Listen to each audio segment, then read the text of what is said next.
இயேசு சொன்ன இன்னொரு வார்த்தை வேதத்தில், நீதியின் மேல் பசி தாகமுள்ளவர்கள் பாக்கியவான்கள், அவர்கள் திருப்தி அடைவார்கள் என்று வேதம் சொல்லுகிறது.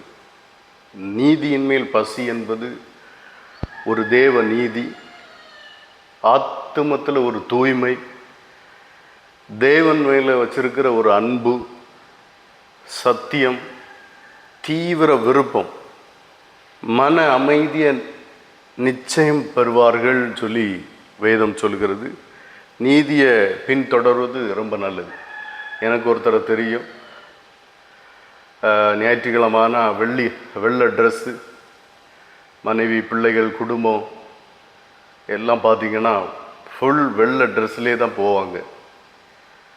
ஆனால் அடுத்தவங்க பொருளுக்கு இச்சித்து, என்னுடைய ஒரு லேண்ட் இருக்கு, 50 வருஷத்துக்கு முன்னாடி உள்ள ஒரு லேண்டை 1.5 வருஷத்துக்கு முன்னாடி வாங்கி தேவையில்லாமல் அங்கே பாதை உண்டுன்னு சொல்லி கேஸ் போட்டு,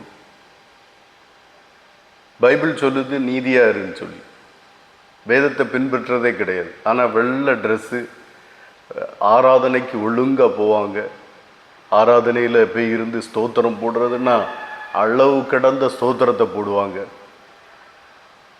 இதுக்கு மேலே போகுமா என்னங்கிறது தெரியல. அவங்களுக்கெல்லாம் இந்த நீதியை பற்றி தெரியவே இல்லை. அவர் இத்தனைக்கும் போலீஸ்லேருந்து ரிட்டையர்ட் ஆகி இப்போது அந்த அதிகாரத்தை பயன்படுத்தி என்ன மிக கொடூரமான தாக்குதல்களை தாக்கி பார்த்தார்.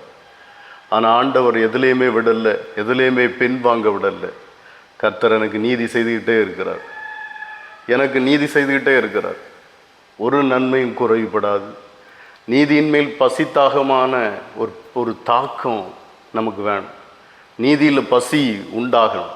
வேதத்தை படிக்கிறவங்க, வேதத்தை நேசிக்கிறவங்க, வேதத்தின்படி வாழுகிறவங்க, மாடல் வெளியே இல்லை, உள்ள ஹார்ட் இருதயம் சுத்தமாக இருக்கணும்.